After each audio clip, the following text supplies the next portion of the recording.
The phone call that changed everything came at 3:47 p.m. on December 31st.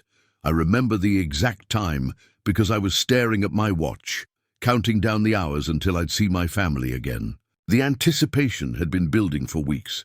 New Year's Eve at the Grand Metropolitan Hotel, the kind of celebration we'd talked about but never actually done. "Listen, we need to talk." My sister Karen's voice crackled through the speaker.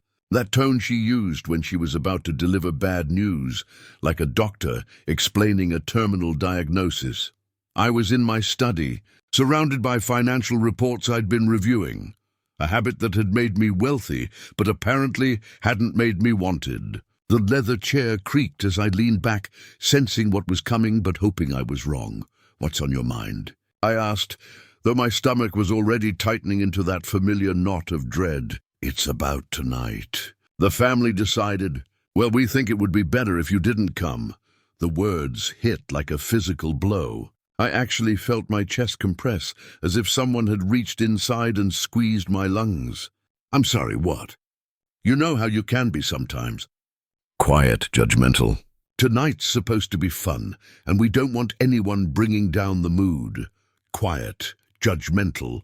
Those were the crimes that had earned me a lifetime sentence of exclusion. I thought about all the family gatherings where I'd sat in corners, watching my relatives laugh at jokes I didn't find funny, discussing lives I couldn't relate to. But I'd tried. God knows I'd tried. Karen and I already paid for my portion of the suite. "We planned this months ago. Michael will cover your part." He said, "Money's not an issue." Of course Michael would say that. My brother-in-law, who'd never worked a day he didn't have to, who'd married into our family's modest wealth and acted like he'd earned it himself. The silence stretched between us like a canyon. Through my office window, I could see the city preparing for celebration, people hurrying home with champagne bottles, couples walking hand in hand toward restaurants, the distant glow of the hotel district where my family would soon be toasting to a future that apparently didn't include me. "So that's it? You're uninviting me from my own family's celebration?" "Don't be dramatic. We just think everyone would have more fun if I wasn't there." The words tasted bitter, but they needed to be said. "Look, maybe we can do lunch next week or something. Just the two of us. Lunch.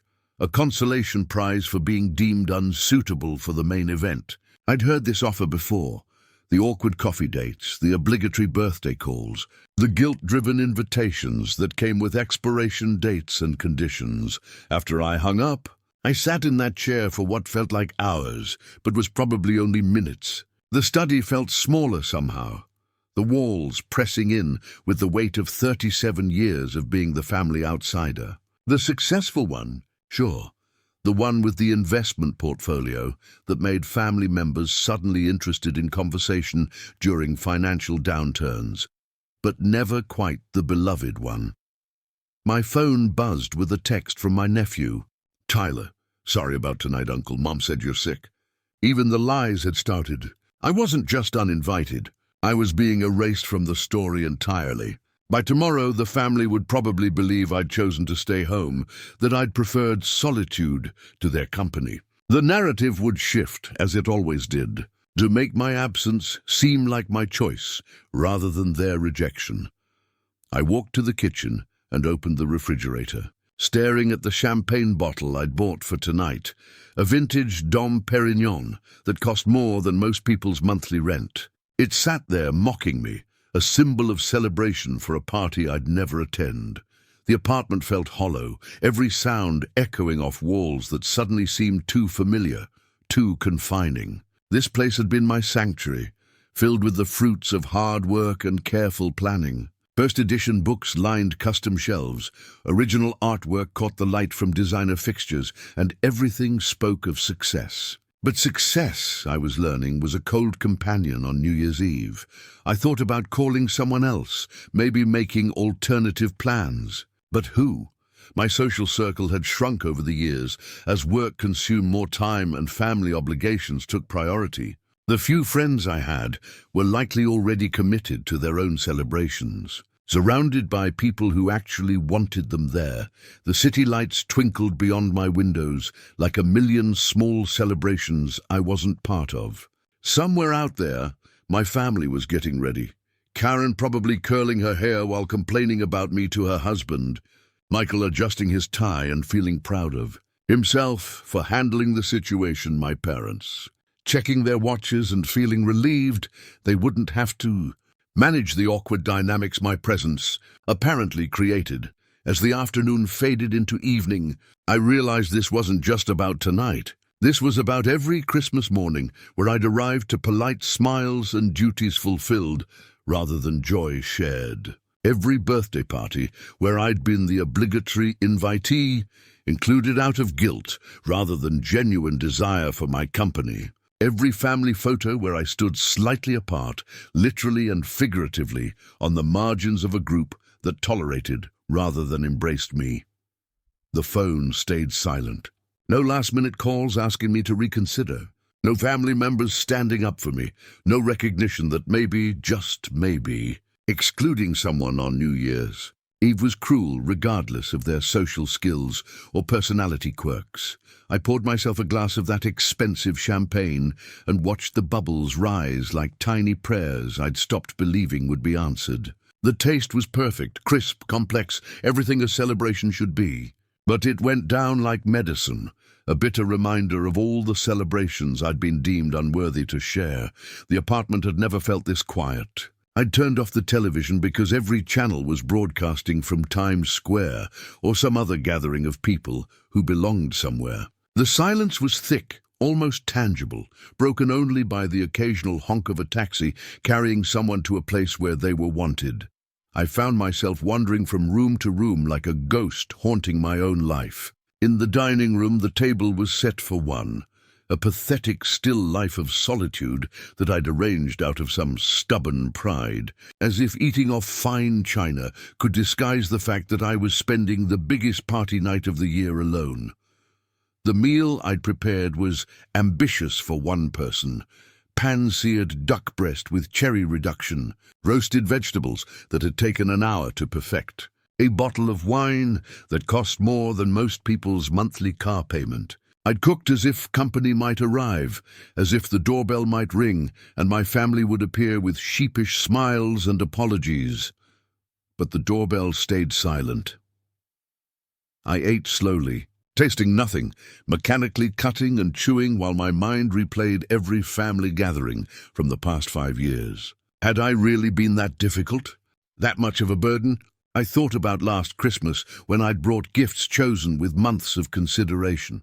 A first-edition cookbook for Karen, who loved to bake, a vintage watch for Michael, who collected timepieces, personalized photo albums for my parents, filled with restored family pictures they'd thought were lost forever. The gifts had been received with polite thank yous, opened with the same enthusiasm someone might show for socks or a gift card. Meanwhile, Karen's homemade cookies were praised as if she'd cured cancer, and Michael's store-bought wine was declared perfect for the occasion. I'd learned early that effort didn't equal appreciation in my family. The more I tried, the more transparent my trying became, and somehow that made it worse. It was as if they could smell my desperation to belong, and that desperation made me less worthy of belonging. The clock on the mantel chimed 9 times. 3 hours until midnight.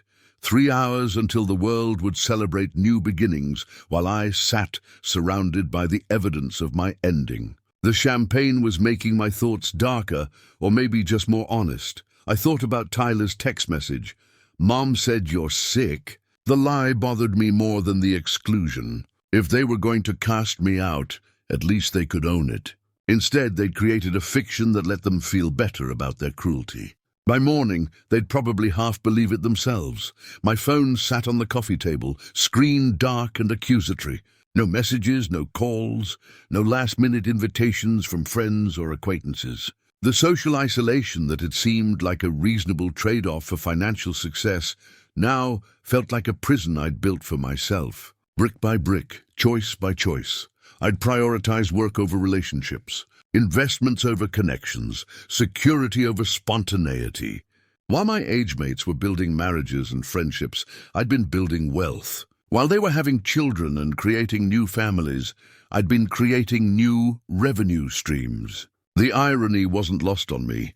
I had everything I needed to throw the party of the century, but no one who wanted to attend.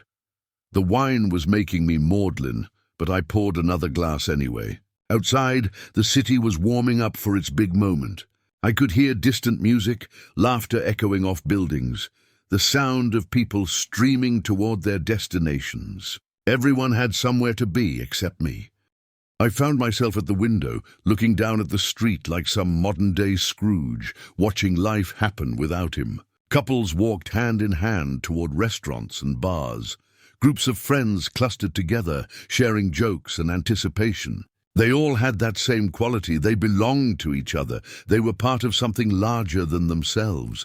When had I become the person others excluded rather than included? When had my presence become a burden rather than a gift? I traced my reflection in the window glass, a man who looked successful, well-dressed, put together, but whose eyes held the loneliness that no amount of money could disguise. The worst part wasn't the solitude. It was the predictability of it. Deep down, I'd known this would happen. Maybe not the specific circumstances, but the general pattern. Me on the outside looking in. My family finding reasons why I didn't quite fit their idea of a good time. 10:30. The countdown was accelerating, time rushing toward a moment that would find me alone. A one-man celebration in an apartment that cost more than most houses, but couldn't buy me a single genuine relationship.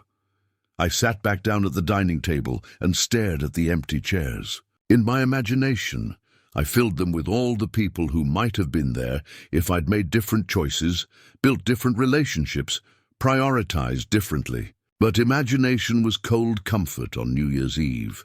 The champagne bottle was half empty now, and my thoughts were becoming clearer rather than cloudier. The alcohol was stripping away the polite lies I usually told myself about my relationship with my family. They didn't just exclude me tonight. They excluded me from their inner circle every day. Tonight was just the most honest expression of a dynamic that had been years in the making. 11 o'clock. 1 hour until the world reset itself. Until everyone else got to start fresh while I remained exactly where I'd always been. Successful, solitary, and somehow fundamentally unwanted by the people whose love I'd spent a lifetime trying to earn. The silence in my apartment was deafening, but it was about to become something else entirely. Because as I sat there, marinating in my own rejection, an idea began to form. It started as a whisper in the back of my mind, a thought so audacious it made me laugh out loud, a bitter, wine-soaked laugh that echoed off the walls of my beautiful, empty home. The laughter stopped as suddenly as it had started, but the idea remained. I set down my wine glass and walked to my home office, muscle memory guiding me to the filing cabinet where I kept my most important documents. My hands were steady despite the alcohol, steady the way they always were when I was about to make a move that would change everything. Inside the cabinet, beneath insurance policies and legal documents, lay the evidence of what 37 years of careful planning could accomplish. Portfolio statements, investment summaries, bank account records, numbers that most people would find impressive, numbers that represented sacrifice and discipline and a kind of patience that had cost me relationships but built me something else entirely. I spread the documents across my desk like a general planning a campaign. The overhead light cast sharp shadows on the pages, but the figures were clear enough. Liquid assets, stock portfolios, real estate investments, bonds, commodities. I'd diversified like my financial advisor had taught me. But I'd also been conservative, careful, always planning for tomorrow instead of living for today. The total was staggering even to me. Seeing it all laid out, calculated and confirmed, I realized I'd become something I'd never intended to be, wealthy enough to make the impossible possible. My laptop hummed to life. and I found myself typing with the focused intensity that had built this fortune in the first place. Grand Metropolitan Hotel New York appeared in the search results, along with a website that screamed luxury and exclusivity. The same hotel where my family was at this very moment, toasting to their year ahead while celebrating my absence. I knew the Grand Metropolitan by reputation. Old money, new amenities, the kind of place where Manhattan's elite went to see and be seen. The penthouse suites started at $5,000 a night, and that was just for sleeping there. To book the private dining rooms and event spaces my family had reserved would have cost them a fortune, or rather, it had cost Michael a fortune, since he'd so generously volunteered to cover my portion. I wondered if he understood exactly how much he'd committed to spending, or if he'd simply assumed his usual bluster would carry him through. But I wasn't interested in the cost of staying there. I was interested in something far more ambitious. The hotel's corporate website led me to a trail of financial breadcrumbs that told a fascinating story. The Grand Metropolitan wasn't just a hotel. It was a struggling asset owned by a family trust that had been hemorrhaging money for 3 years. Occupancy rates were down, maintenance costs were up, and the luxury hotel market in Manhattan was more competitive than ever. I pulled up commercial real estate databases, financial reports, news articles about the hospitality industry. The picture that emerged was clearer than I'd expected. The Grand Metropolitan was for sale, quietly, discreetly, the way expensive failures always are. My heart was beating faster now, not from the wine, but from the recognition of opportunity. I'd built my wealth by seeing what others missed, by understanding that every problem was also a potential solution for someone with the right resources and perspective. I reached for my phone and dialed a number I knew by heart. Rebecca. It's me. I know it's New Year's Eve, but I need you to make some calls. Rebecca Martinez had been my attorney for 8 years, and she'd learned not to question my timing or my requests. She was probably at her own party right now, but she'd always been available when opportunity knocked. "What are we buying?" she asked without preamble. That's why I paid her what I did. She understood that when I called on holidays, it meant serious money was about to move. The Grand Metropolitan Hotel. I need to know who owns it, what they want for it, and whether a deal can be closed before midnight tomorrow. Tomorrow? As in January 1st? As in the next 24 hours? There was a pause while she processed the request. That's ambitious, even for you. I have my reasons. Can it be done? If the price is right and the seller is motivated, anything can be done. But why the rush? I looked out my office window toward the Manhattan skyline, toward the district where my family was celebrating without me. Let's just say I have a New Year's resolution I'd like to keep. While Rebecca made her calls, I continued my research. The Grand Metropolitan had been in the Ashworth family for 4 generations, but the current owner, James Ashworth III, had inherited more debt than assets. The hotel needed renovations, the staff was expensive, and the location, while prestigious, wasn't generating the revenue it once had. But I saw something else in those numbers: potential. The building was sound, the reputation was salvageable, and the location was still prime Manhattan real estate. With the right management, the right capital investment, and the right vision, the Grand Metropolitan could be profitable again. My phone rang. "You're in luck," Rebecca said. "James Ashworth has been quietly shopping the property for 6 months. No serious buyers yet because of the price point, but he's motivated. Family pressure, debt obligations, the usual story. What's the asking price?" She told me, and I felt that familiar surge of adrenaline that came with big numbers and bigger risks. It was more than I'd ever spent on a single purchase, but it was within my reach. Barely, but definitively within reach. Can you arrange a meeting tonight? Tonight? It's New Year's Eve, exactly. A man who's trying to sell a hotel on New Year's Eve is a man ready to make a deal. I'll make the call. While I waited, I walked back to the dining room, where my half-finished meal sat cooling on fine china. The duck was congealing, the vegetables had lost their warmth, and the wine had gone flat. But I was no longer hungry for food. I was hungry for something else entirely, the kind of satisfaction that money usually couldn't buy. But maybe, just this once, it could. My reflection caught in the dining room window showed a different man than the one who'd been wallowing in self-pity an hour ago. This man had purpose, direction, and the resources to turn rejection into something far more powerful. Revenge was too small a word for what I was planning. This was about transformation, not just mine, but the entire dynamic of power that had governed my relationship with my family for as long as I could remember. The phone rang again. He'll meet you at 11:30. His office, not the hotel. He doesn't want to do business where guests might overhear. Perfect. That gave me just enough time to change clothes, gather the necessary documents, and prepare for the most important negotiation of my life.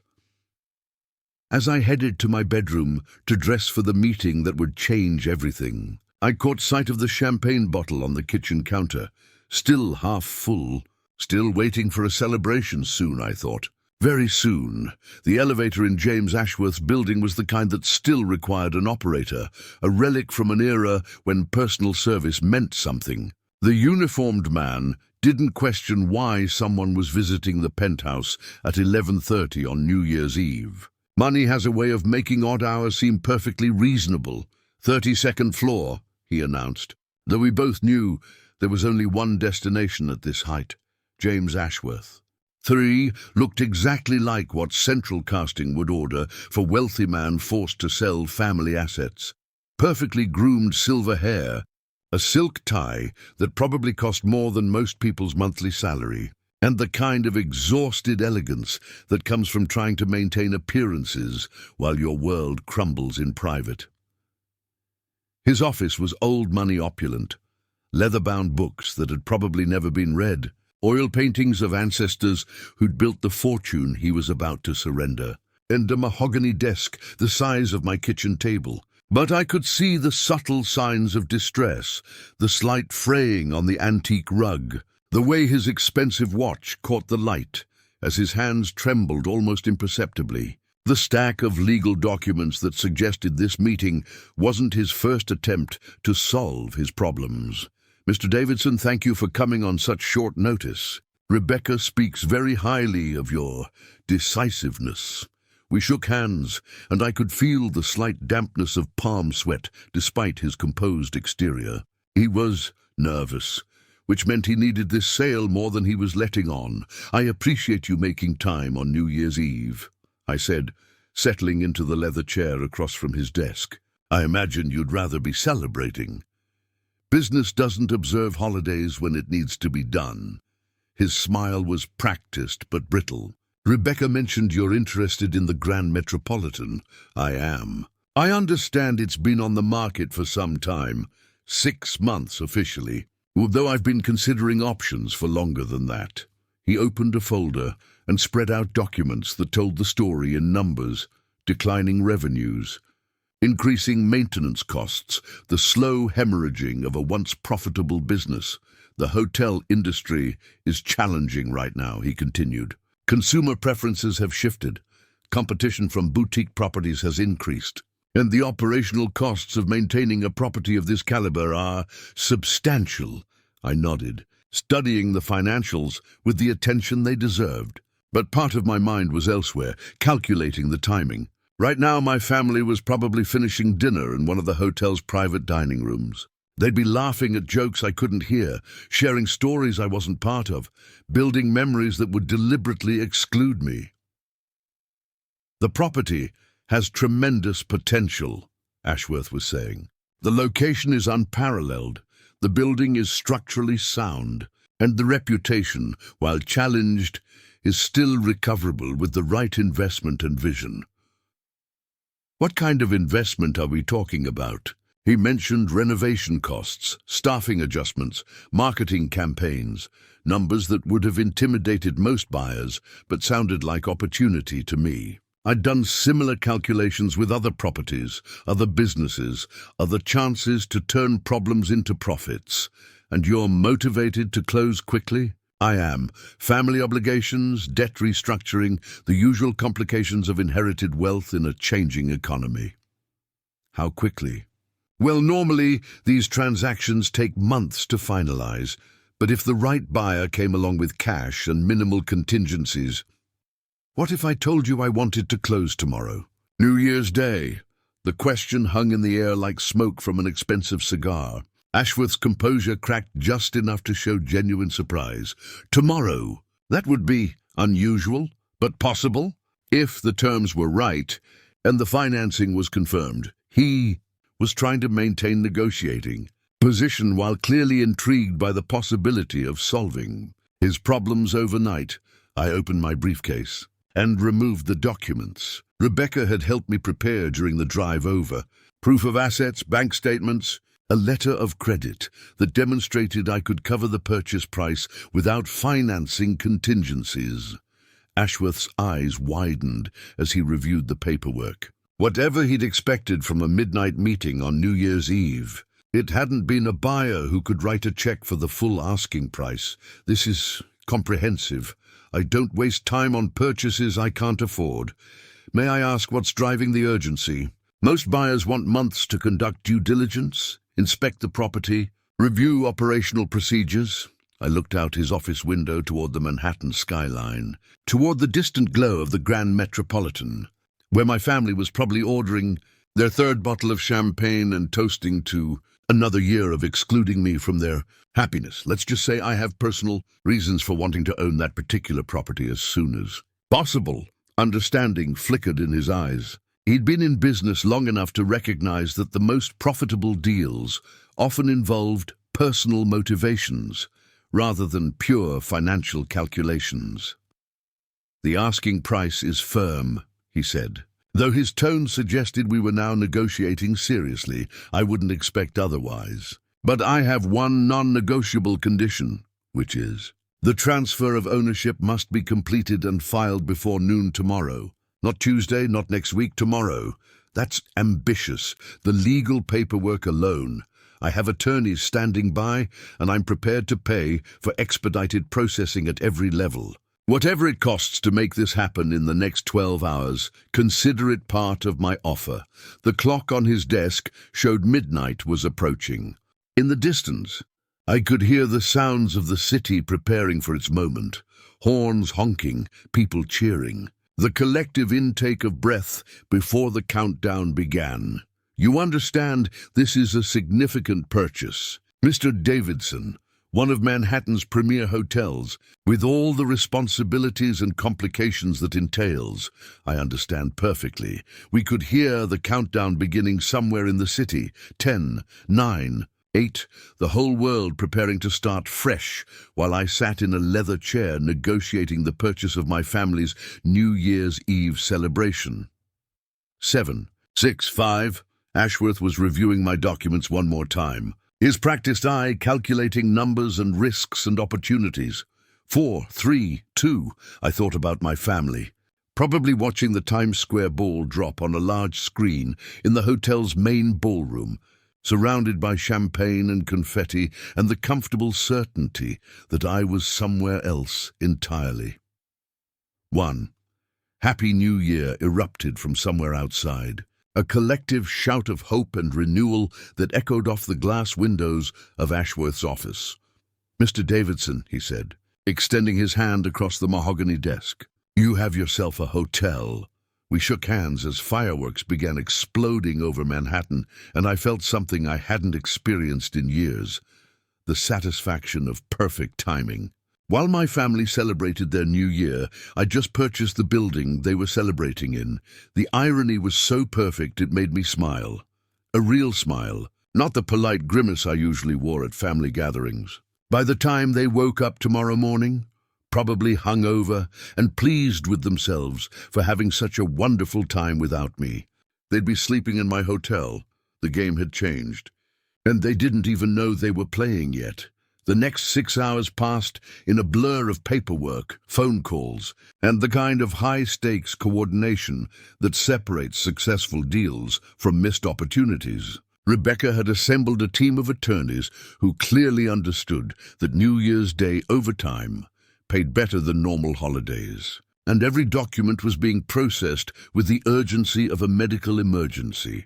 By 6 a.m., I was sitting in the same office where I'd started this journey, but now I was looking at contracts instead of rejection. Ashworth looked exhausted but relieved, the kind of relief that comes from solving a problem that's been keeping you awake for months.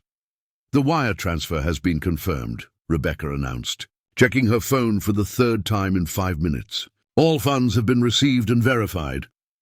And the deed, filed electronically with the city. As of 6:17 this morning, you are the official owner of the Grand Metropolitan Hotel." I held the papers in my hands, thick, formal documents that transformed digital numbers into physical reality. Somewhere in that building, my family was probably still sleeping off their celebration, blissfully unaware that their comfortable evening had become my permanent asset. "There are operational considerations we should discuss," Ashworth said, though he looked more relieved than concerned. "The staff, the current guests, the existing reservations and commitments. I'll honor all existing obligations," I assured him. "This is a business acquisition, not a liquidation. And the management structure? I'll be taking a hands-on approach initially, learning the operation, understanding the staff and systems. After that, we'll see." What I didn't say was that my first order of business would be a comprehensive review of the hotel's guest registry, starting with last night's occupancy reports. I wanted to know exactly which rooms my family had occupied, what they'd ordered from room service, and how much they'd spent on their celebration. By 8 a.m., I was walking through the Grand Metropolitan's lobby for the first time as its owner. The morning shift was in full swing. Bellhops moving luggage, concierges arranging transportation, housekeeping staff preparing for the day's room turnovers. None of them knew their employment status had changed overnight. The lobby was impressive, marble floors that reflected crystal chandeliers, furniture that whispered old money and new comfort. The kind of understated elegance that made guests feel important just by being there. I could see why my family had chosen this place for their celebration. It was exactly the kind of venue that matched their image of themselves. "May I help you, sir?" The desk clerk was professionally courteous, though I could see him trying to place me. I wasn't dressed like a typical guest, too casual for the business travelers, too purposeful for the tourists. "I'm here to see the manager." "Certainly. May I tell him who's asking?" "The new owner." His expression shifted from polite confusion to carefully controlled surprise. Word would spread through the staff within minutes. Hotel employees are experts at information management, and ownership changes are the kind of news that affects everyone's job security. Margaret Chen, the general manager, met me in her office 5 minutes later.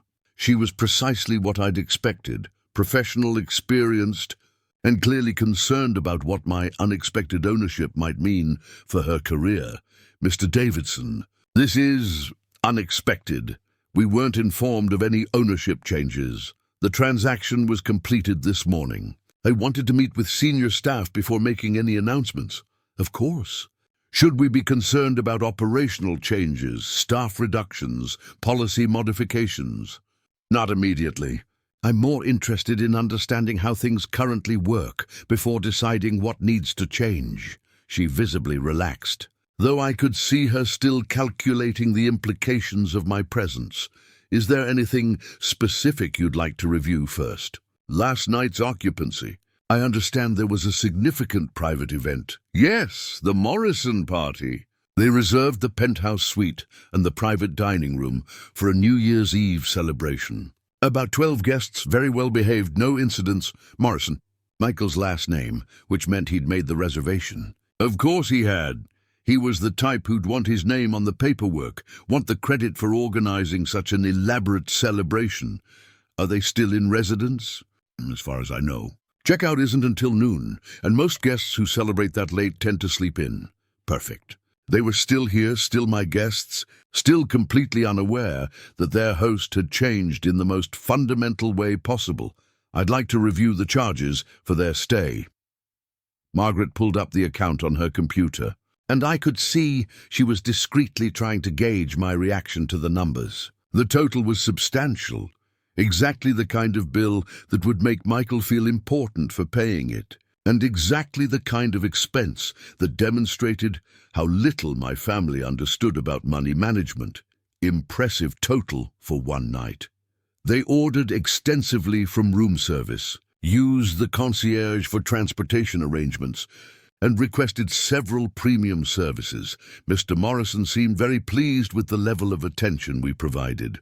I imagined Michael, flushed with wine and self-importance, ordering expensive champagne and premium services for everyone, playing the generous host with money he couldn't afford to spend on a credit card that was probably approaching its limit. Have any charges been processed yet? No, sir. For events of this size, we typically process payment after checkout to account for any additional charges or incidentals, which meant Michael's credit card hadn't been charged yet. Which meant I had options. I'd like to comp their entire stay. Margaret's surprise was evident. The entire charge? That's considerable. Consider it a gesture of goodwill from the new management. Certainly, sir. Should I inform them of the change? Not yet. I'd prefer to handle that personally.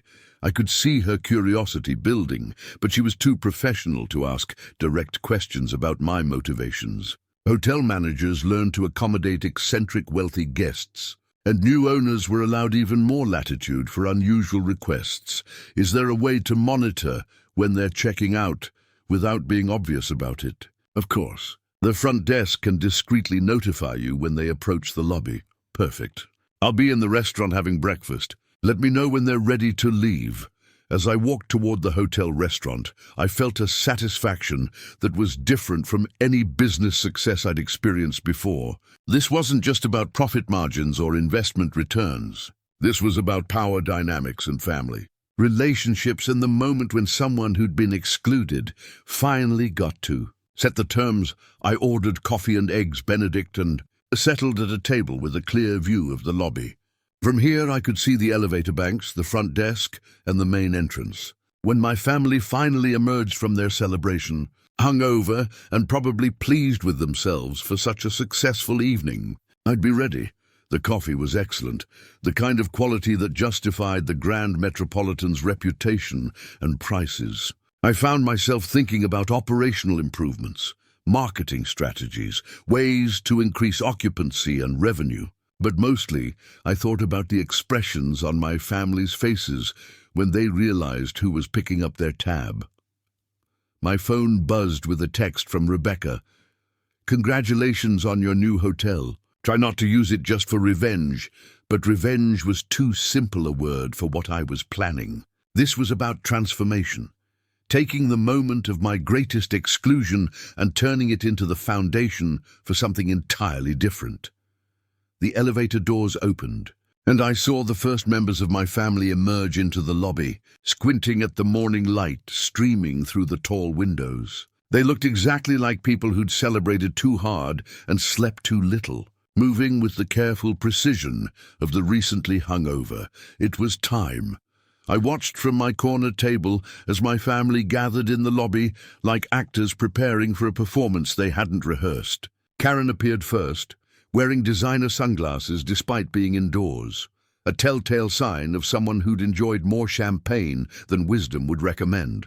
She was followed by Michael, who was trying to project the confident authority of a man who'd successfully hosted an expensive celebration, though I could see him surreptitiously checking his phone, probably calculating exactly how much damage last night had done to his credit limit. My parents emerged next, moving with the careful dignity of people in their 70s who'd stayed up past midnight for the first time in years. They looked pleased but tired, the kind of satisfaction that comes from a successful family gathering, coupled with the relief that it was over. Tyler, my nephew, was the last to appear, looking like every college student who'd discovered that premium champagne and lack of sleep don't mix well. He was texting someone, probably his girlfriend, probably complaining about his hangover, while simultaneously bragging about the exclusive celebration he'd attended. They clustered near the front desk, a small constellation of satisfied family members who'd successfully celebrated the new year without the burden of my presence. I could see them talking quietly among themselves, probably discussing transportation home, possibly reviewing the highlights of their evening, definitely feeling pleased with themselves for having made such a good decision about the guest list. Margaret appeared at the front desk, professional and courteous, ready to process their checkout and complete what they assumed would be a routine conclusion to an expensive evening. I could see Michael reaching for his wallet, preparing to pay the bill that would probably require him to make some uncomfortable calls to credit card companies later this week. I stood up from my table and walked toward the front desk, timing my approach to arrive just as Margaret was explaining the checkout process. My family was so focused on their own logistics that they didn't notice me until I was close enough to join the conversation. "Good morning," I said, and watched 5 heads turn toward me with expressions that ranged from confusion to surprise to something approaching horror. Karen spoke first because Karen always spoke first. "What are you doing here?" "I'm having breakfast. The Grand Metropolitan has an excellent restaurant, but how did you—" Michael was trying to process my presence in a place he'd specifically paid to exclude me from. "Did you follow us here?" "Follow you? No, nothing that dramatic. I'm a guest here, just like you." The silence stretched between us like a held breath. I could see them trying to understand how I'd ended up in their exclusive celebration venue, trying to calculate whether my presence was coincidence or something more intentional. "Mr. Davidson," Margaret said, approaching our group with the discretion of someone who'd managed delicate guest situations before. "Would you like me to proceed with the Morrison party's checkout?" "Actually, there's been a change. I'd like to comp their entire stay." The words hung in the air like expensive perfume, rich and unmistakable. My family stared at me with expressions that suggested they were collectively reassessing everything they thought they knew about our relationship and my resources. "I'm sorry, what?" Karen's voice was smaller than usual, uncertain in a way I'd never heard before. "I'd like to pay for your celebration." "Consider it a New Year's gift," Michael found his voice. That's not necessary. I can handle the bill." "I'm sure you can, but I'd prefer to take care of it."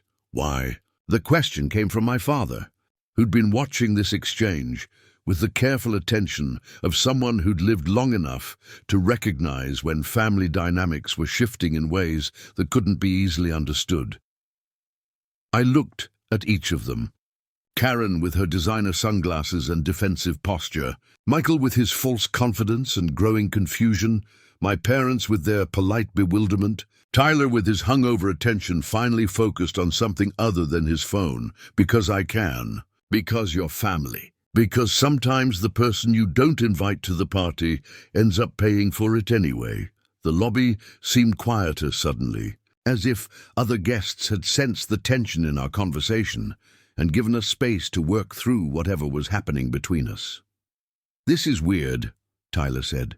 And for once, his millennial directness was exactly what the situation needed. "Like really weird, Uncle." "Weird how? You show up at the same hotel where we partied without you, and now you want to pay for the whole thing? It's like—" He paused, searching for the right comparison. "It's like something from a movie."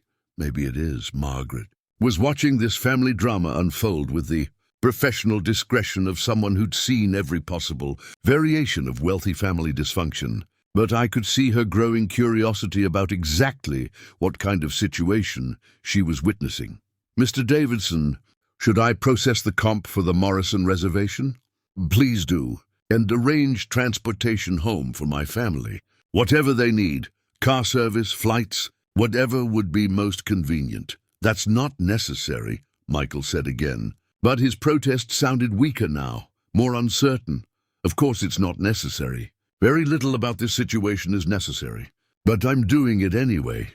Karen finally removed her sunglasses, revealing eyes that were red-rimmed from last night's celebration and this morning's confusion.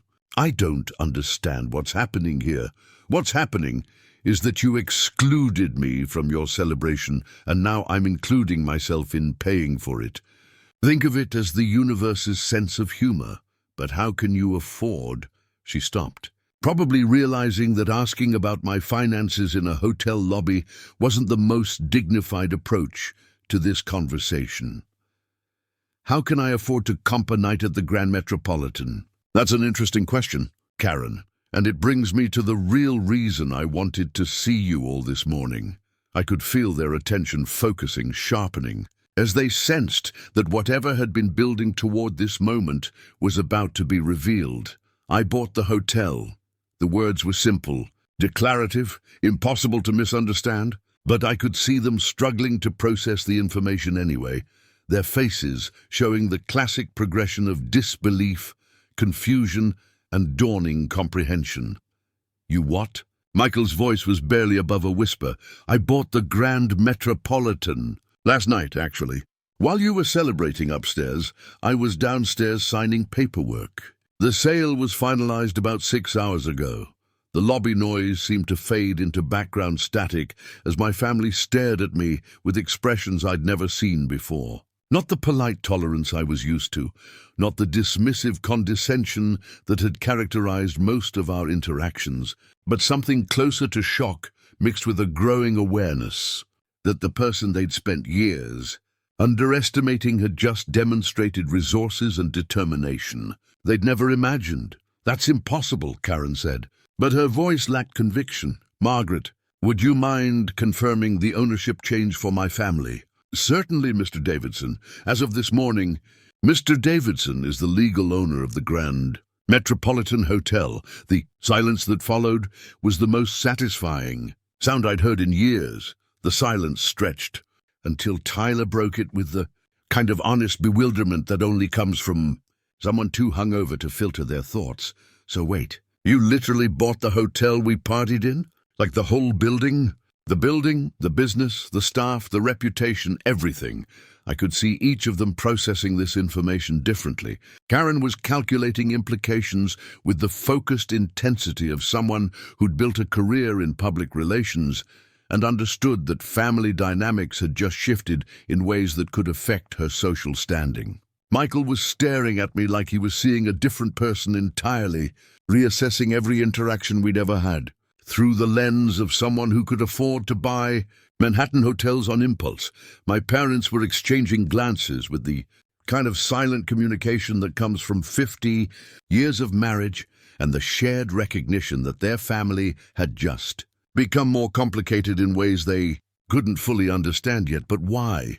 My mother's voice carried the bewilderment of someone who'd raised a child she thought she knew, only to discover that child had become someone entirely different. Why would you buy a hotel? Why does anyone buy anything, Mom? Because they can, because they want to, because they see an opportunity.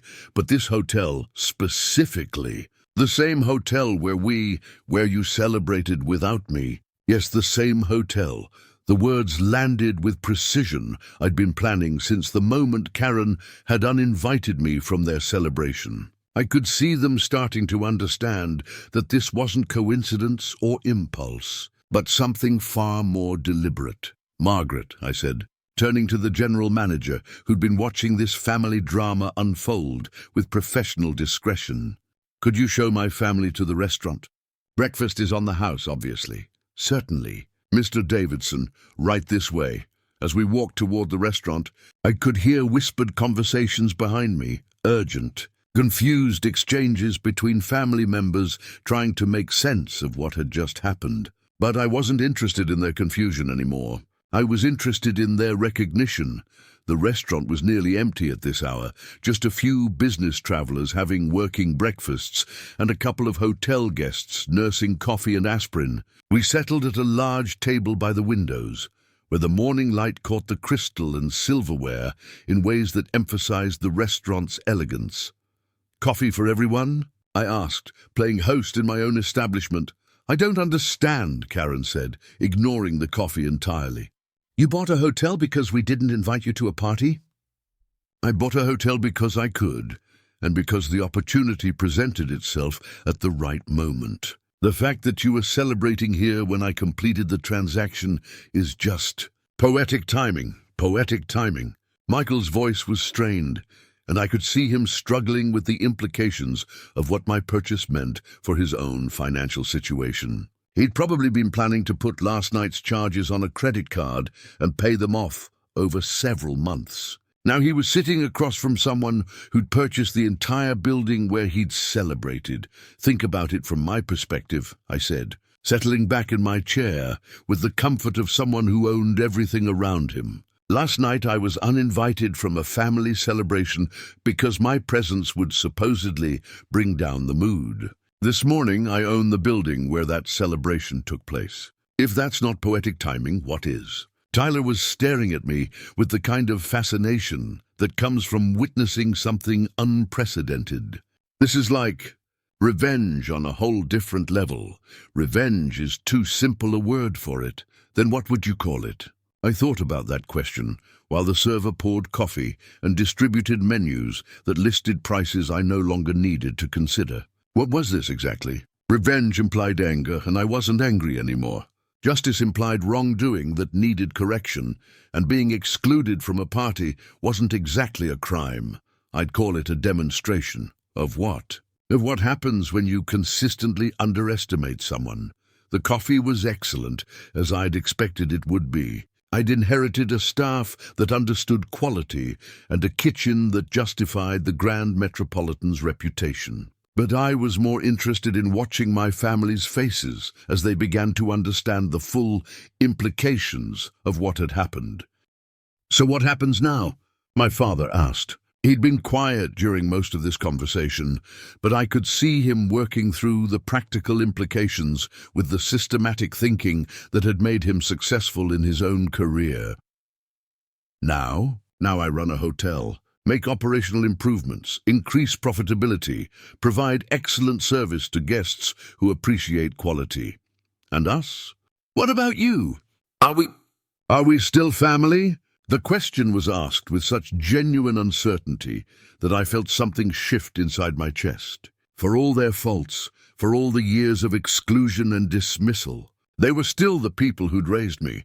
Still the relationships that had shaped me into someone capable of this moment. Of course, we're still family. Buying a hotel doesn't change DNA, but everything else has changed, Karen said. It wasn't a question. Yes, everything else has changed. Margaret appeared at our table, with the discretion of someone who understood when business owners needed privacy but also required updates. "Mr. Davidson, I apologize for interrupting, but we have several operational matters that require your attention when convenient." "Of course." "Family, please finish your breakfast and stay as long as you'd like. Everything is taken care of." As I stood to leave, Tyler looked up at me with something that might have been respect mixed with lingering confusion. "Uncle? For what it's worth, I think last night would have been more interesting if you'd been there." "Thank you, Tyler. But last night turned out to be interesting enough without me." I left them at the table, surrounded by the luxury they'd tried to enjoy without me, now compliments of the person they'd excluded. As I walked toward Margaret's office to begin learning how to run a hotel, I could hear the murmur of their conversation behind me, urgent, confused, probably focused on trying to understand how the family dynamic had shifted so completely in such a short time. But I wasn't interested in their confusion anymore. I was interested in their recognition that the person they'd consistently underestimated had just demonstrated resources and determination that changed everything. The game had shifted, and for the first time in our relationship, I was the one setting the rules. The next few hours passed in a blur of operational briefings, staff introductions, and the kind of intensive learning curve that comes with suddenly owning a business you've never operated before. Margaret proved to be invaluable. walking me through everything from occupancy rates to union contracts to the intricate logistics of running a luxury hotel in Manhattan. But part of my attention remained focused on my family, who'd moved from the restaurant to the lobby lounge area, where they'd been having what appeared to be increasingly intense conversations for the past 2 hours. I could see them through the glass walls of Margaret's office, clustered around a coffee table, covered with empty cups and the kind of serious expressions that suggested they were still trying to process what had happened. "Mr. Davidson," Margaret said, pulling my attention back to the operational reports spread across her desk. "There's one matter we should discuss regarding your family situation, which is, they've been asking the front desk staff questions about you, about how long you've been a guest here, about your relationship with the hotel, about whether this morning's events were planned in advance. And what have the staff told them? Nothing inappropriate, but they're clearly curious about the situation. It's not often that family dynamics play out quite so dramatically in our lobby." I could imagine the conversations, my family trying to understand how I'd managed to orchestrate what must seem like an impossible coincidence. The staff trying to maintain professional discretion while witnessing what was clearly a significant family drama. "Have they asked to speak with me?" "Several times. I've explained that you're busy with operational matters, but they seem to be waiting for an opportunity to continue your earlier conversation." Through the glass wall, I could see Karen pacing near the elevator banks while Michael sat hunched over his phone, probably trying to understand the financial implications of what I'd accomplished. My parents remained at the coffee table, talking quietly with the kind of serious expressions that suggested they were trying to make sense of a situation that had no precedent in their experience. "I think it's time for a proper conversation." I left Margaret's office and walked toward the lounge area where my family had effectively set up camp. As I approached, their conversation stopped with the synchronization of people who'd been talking about the same subject for hours. "We need to talk," Karen said without preamble. "I assume that's why you've been waiting here for 2 hours. How long have you been planning this?" Michael's question carried an accusation, as if my purchasing the hotel was somehow a violation of family trust rather than a business transaction. "Planning what, specifically?" All of this. The hotel, the timing, and He gestured around the lobby, as if the entire building was evidence of some elaborate scheme designed to embarrass him. "I made the decision to purchase this hotel at approximately 10:30 last night, and the transaction was completed by 6 this morning. So if you're asking about planning, we're talking about less than 8 hours from concept to completion."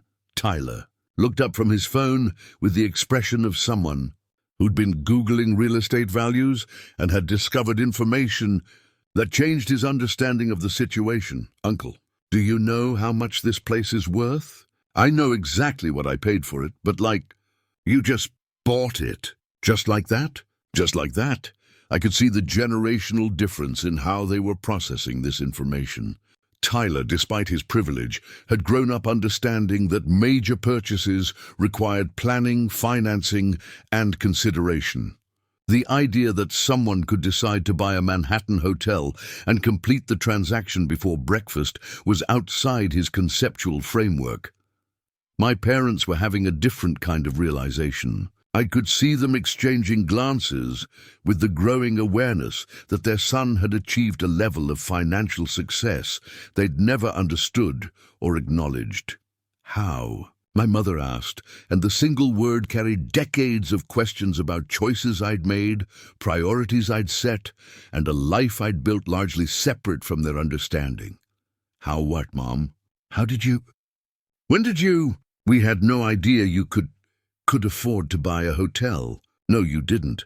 But then again, you never asked about my finances, and I never volunteered the information." "But we're family," Karen said.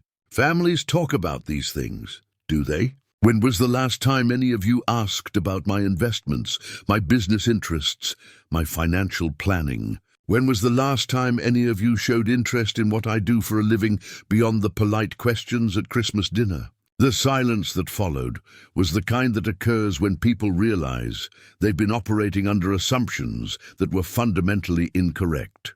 "We thought," my father began, then stopped. "You thought what?" "We thought you were comfortable, successful in your field. But this is different.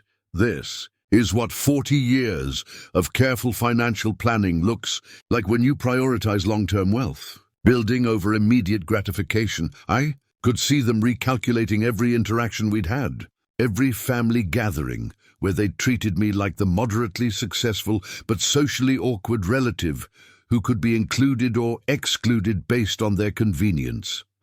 "So what happens now?" Karen's question was different this time, less combative and more genuinely uncertain. "Now you understand that the person you've been treating as disposable for the past several years has resources and determination. You never bothered to recognize. We never treated you as disposable," my mother protested. "Mom, you uninvited me from New Year's Eve because my presence would bring down the mood. If that's not treating someone as disposable, what is?" "That was—" She stopped, probably realizing that any explanation would sound like justification for something that was fundamentally unjustifiable.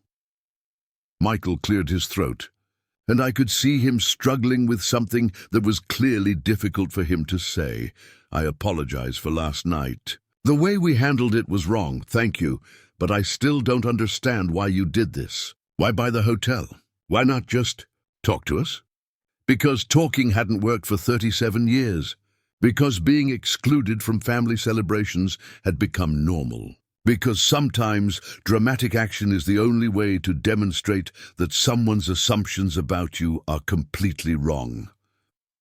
Tyler was staring at me with something approaching admiration. "This is honestly the most badass thing I've ever seen anyone do.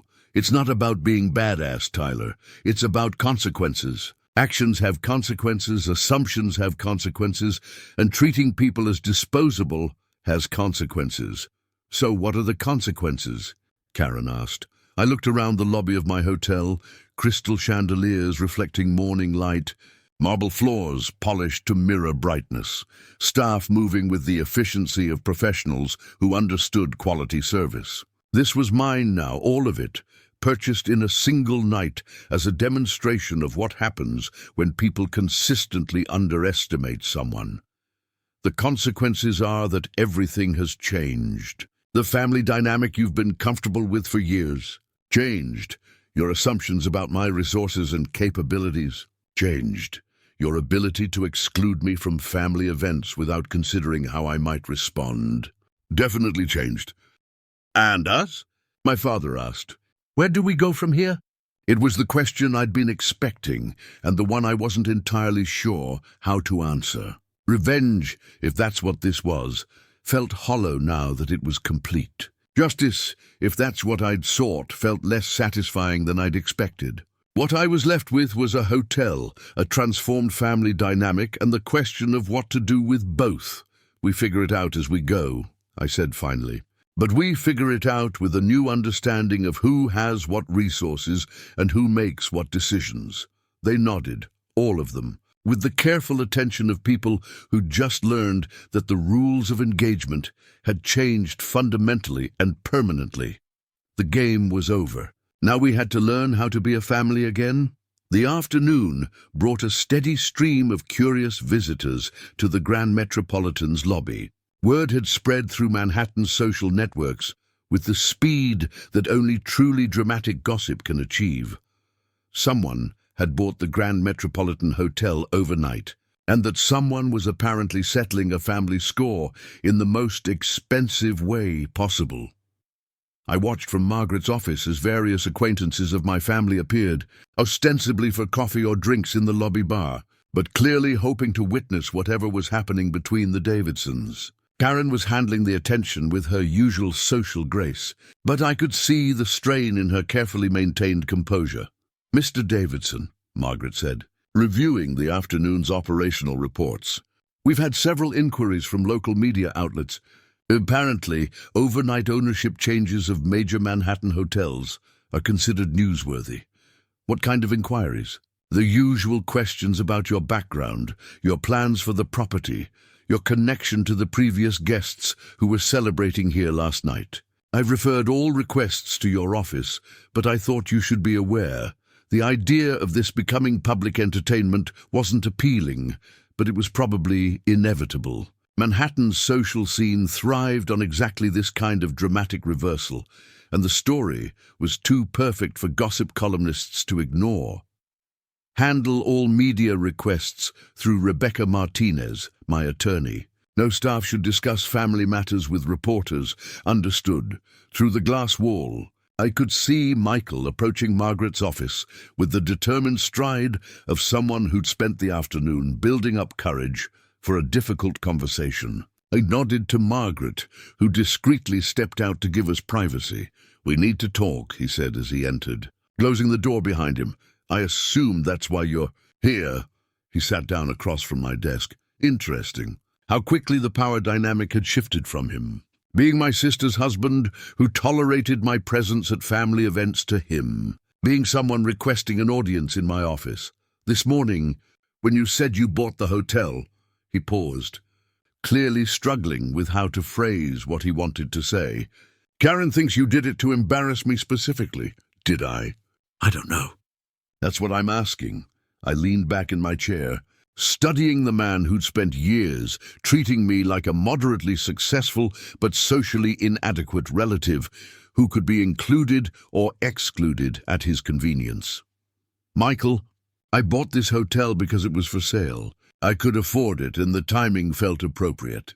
If you feel embarrassed by that, you should examine why someone else's success makes you uncomfortable.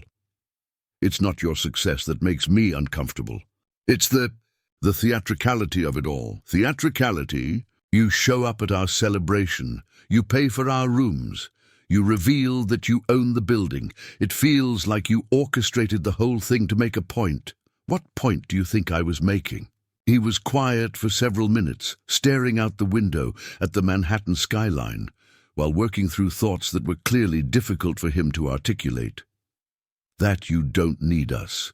That you're more successful than any of us realized. That excluding you from family events was a mistake because you have resources we didn't know about.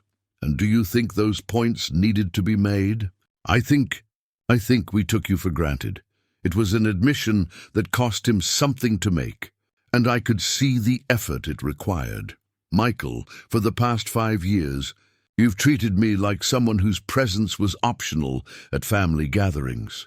Someone who could be included when convenient and excluded when my personality didn't match your vision of a good time. Did you think that had no consequences? We never meant it that way. How did you mean it? Karen thought. We thought you preferred smaller gatherings, that big celebrations weren't really your thing, so you decided that for me, without asking what I preferred or wanted. When you put it like that, it sounds like you made assumptions about my preferences to justify excluding me when my presence was inconvenient." He nodded, reluctantly, like someone acknowledging a truth that reflected poorly on his character. "So what happens now? Between us? Between you and Karen? Between you and the family?" It was a question I'd been considering all afternoon. What did happen now? I owned a hotel. I'd demonstrated financial resources that changed every family dynamic. And I'd made my point about consequences more dramatically than I'd ever imagined possible. Now we establish new ground rules. Such as family decisions get discussed with the entire family, not decided by whoever feels like making social plans. Such as assumptions about people's preferences get checked rather than acted upon. Such as treating family members like optional participants has consequences. And if we want to rebuild relationships on better terms, then we rebuild them. But we rebuild them with honest communication instead of convenient assumptions. Michael was nodding, processing the implications of what a restructured family dynamic might look like. Karen wants to apologize. Properly apologize, not just the kind of social apology that's designed to smooth things over without acknowledging real problems. I'm willing to listen to a real apology, and my parents want to understand how they missed so much about your life, your success, your capabilities. They missed it because they never asked, and I never volunteered information to people who seemed uninterested in the details of my life. Can that change? It can change if people are genuinely interested in change, rather than just wanting to return to the old dynamic with minor adjustments. He stood up, extending his hand across my desk. Thank you for not making this worse than it had to be. Michael, I didn't buy this hotel to punish anyone. I bought it because I could, and because the opportunity to demonstrate that actions have consequences was too perfect to pass up. The demonstration was effective, good, because I'd prefer not to have to make similar demonstrations in the future. After he left, I remained at my desk, looking out at the Manhattan skyline and thinking about family dynamics, financial power, and the difference between revenge and education. What I'd accomplished in the past 24 hours hadn't been revenge in any traditional sense. I hadn't tried to hurt anyone or cause them genuine hardship. Instead, I demonstrated that assumptions could be dangerous, that excluding people could have unexpected consequences, and that financial resources could shift power dynamics in ways that couldn't be easily reversed. My phone buzzed with a text from Tyler. Uncle, I've been thinking about what you said about consequences. I think I get it now. And I think what you did was actually pretty amazing. Maybe it was amazing. Or maybe it was just what happened when someone who'd been consistently underestimated finally found the perfect opportunity to demonstrate exactly how wrong those assumptions had been. Either way, the family dynamic had changed permanently, and for the first time in years, I was the one with the power to decide how we moved forward. 3 months later, I was sitting in the same restaurant where I'd watched my family emerge from their celebration. But now I was reading positive reviews of the Grand Metropolitan's transformation rather than plotting demonstrations of financial power. The hotel was thriving under new management. Occupancy rates had increased, staff morale was higher, and the property was profitable for the first time in 3 years. But the real transformation hadn't been the hotel. It had been the family. Karen appeared in the restaurant doorway, scanning the room, until she spotted me at my usual table by the windows. She walked over with the kind of purposeful stride that suggested she had something important to discuss, but her expression was different than it had been during our confrontations 3 months ago. Less defensive, more genuinely curious. Mind if I join you for lunch? She asked. Of course. She settled into the chair across from me, and I could see her taking in the restaurant's improvements. New artwork, updated table settings, the kind of subtle enhancements that elevated the dining experience without changing its fundamental character. The place looks amazing, she said. You've really transformed it. We've transformed it. I just provided the resources and direction. Still, it's impressive what you've accomplished in such a short time. We ordered lunch and spent the first few minutes making the kind of polite conversation that had characterized most of our adult relationship. But I could sense she had something more substantive on her mind. I've been thinking about what you said on New Year's Day, she finally said, about assumptions and consequences and treating people as disposable, and you were right. Not just about me, but about all of us. We made assumptions about your life, your priorities, your feelings about family relationships, and we acted on those assumptions without ever checking whether they were accurate. It was the kind of honest acknowledgement I'd hoped for but hadn't expected. Karen had always been proud, and admitting error didn't come easily to her. What made you realize that? Watching you these past 3 months. Seeing how you've handled the hotel business, how you've treated the staff, how you've managed relationships with suppliers and guests and city officials. You're not the person we thought you were. What person did you think I was? Successful but socially awkward, wealthy but not really rich, capable but not dynamic. We saw you as someone who needed protection from complicated social situations rather than someone who could navigate them successfully. And now, Now I see someone who bought a Manhattan hotel in 8 hours and turned it into a profitable business in 3 months. Someone who demonstrated financial power we never imagined and social skills we never recognized. Our meals arrived, and we ate in comfortable silence for several minutes. It was the most relaxed conversation we'd had in years, possibly ever. "Michael told me about your conversation in January," she said, "about establishing new ground rules for family relationships. What did you think about that?" I thought it was fair. Overdue, actually.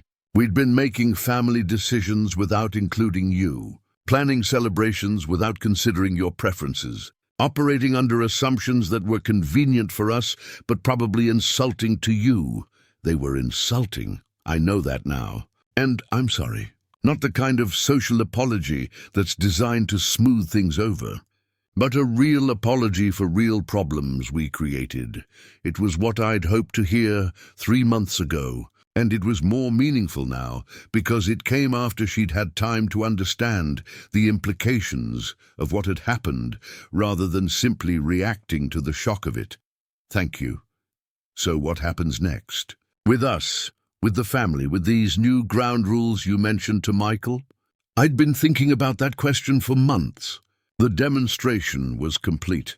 The point had been made, and the family dynamic had shifted in ways that couldn't be reversed. But transformation was different from revenge, and building better relationships was more complex than simply establishing that consequences existed. Next, we practice being a family that includes everyone in decisions rather than making assumptions about people's preferences.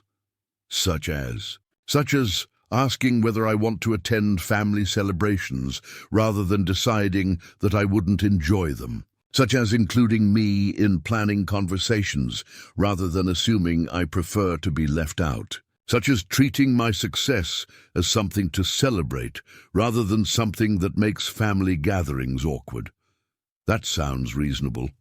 It is reasonable. It's also basic courtesy, which makes it interesting that it needs to be explicitly requested. She nodded, acknowledging the truth of that observation without defensiveness. Tyler has been telling everyone at college about what you did. He calls it the most epic family power move in history. Tyler tends toward hyperbole, maybe, but he's not wrong about the impact. You've changed how all of us think about family relationships, about assumptions, about the consequences of taking people for granted. That was the point. And it worked. Mom and Dad have been asking detailed questions about your business interests, your investment strategies, your long-term plans. They want to understand the life you built while we were making assumptions about your limitations. What have you told them? I've told them they should ask you directly rather than getting second-hand information filtered through my understanding. Good answer. I've learned that my understanding of other people's lives is probably less complete than I thought. We finished lunch and walked through the hotel lobby together, past the front desk where staff members nodded respectfully as we passed. The Grand Metropolitan had become something different under my ownership.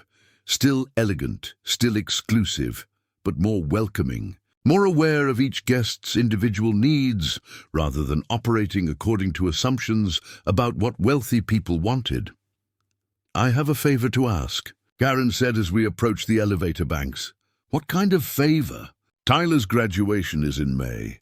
Rather than planning a celebration and then informing you about it, I'd like to ask what kind of gathering you'd prefer. Small family dinner? Larger party? Something here at the hotel? Something at home? What would make you feel most included and comfortable?" It was such a simple question, but it represented exactly the kind of shift I'd hoped for when I'd insisted on new ground rules for family relationships. "Let me think about it and get back to you. But thank you for asking rather than deciding. Thank you for buying a hotel to teach us that asking was important."